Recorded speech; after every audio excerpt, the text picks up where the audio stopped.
المنتخب المغربي للشباب إلى نهائي كأس العالم لملاقاة الأرجنتين على الميدالية الذهبية أو الميدالية الفضية. المغرب بتكتب التاريخ يا جماعة، المغرب من سنة 2022 بتكتب التاريخ الكروي الجديد على الساحة العالمية. المغرب سنة 2022 خدت المركز الرابع في كأس العالم.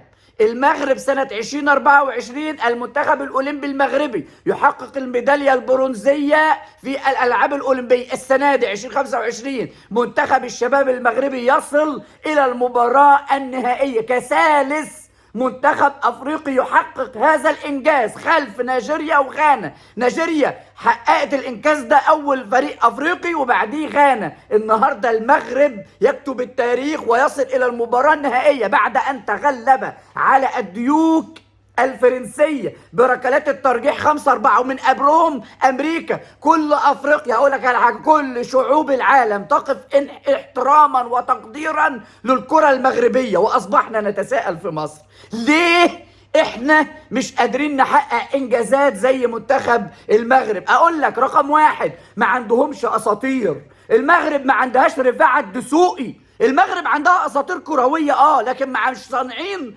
اساطير وهميه واصنام من العجوه. يا باشا احنا عندنا في مصر اسطوره وهميه هي تسمى رفاعة الدسوقي، اصنام من العجوه. حتى اللاعب العالمي اللي عندنا احسن لاعب في العالم محمد صلاح، لما نيجي نقارنه يقول لك لا لسه قدامه بدري عما يوصل لانجازات رفاعة الدسوقي. اساطير وهميه واصنام من العجوه صنعوها حتى يعبدها الجميع، فتخلفنا رياضيا. يا باشا المغرب سبقتنا رياضيا عشان عندهم دوري اسمه دوري العدل. القوانين تطبق على الرجاء زي الوداد زي نهضة بركان، كل الأندية زي بعض. لو الرجاء انسحب ينخصموا منه 6 نقط، لو الوداد انسحب يخصموا منه 6. لكن احنا عندنا في منظومتنا في الدوري المصري إذا الغزالة الحمراء ومملكة حمير انسحبت يخصموا منها 3، لكن اللي بيلبس أبيض لو انسحب يخصموا منه 6 نقط. يا باشا هناك دوري اسمه دوري العدل، لكن احنا عندنا دوري معروف نتيجته مسبقا.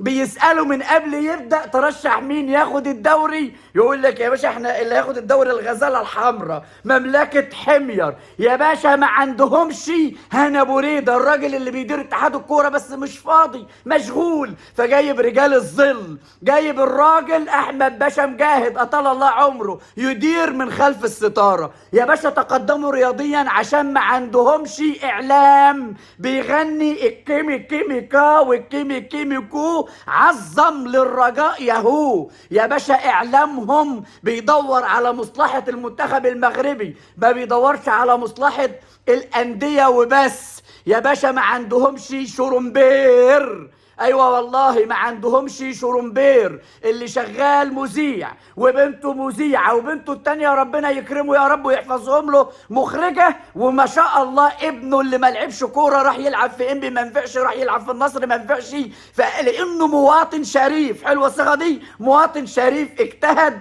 فاصبح مدرب لمنتخب الشباب 2007 رغم انه ما لعبش كرويا، ما لعبش مع اي منتخب ولا اي نادي في الدوري الممتاز. يا باشا في المغرب ما عندهمش منتخبات ابناء العاملين، ولا هتلاقي منتخب بيلعب فيه ابن مصطفى حجي ولا ابن التيمومي ولا ابن بدو الزاكي ولا ابن عزيز بودربالة. لكن احنا عندنا منتخب ابن اسامه نبيه، منتخب ابن السيد معوض، منتخب ابن السيد عبد الحفيظ، منتخب ابن السيد كازوزة، كل واحد جايب ابنه وعايزه يعمله لعيب. عشان كده تخلفنا رياضيا.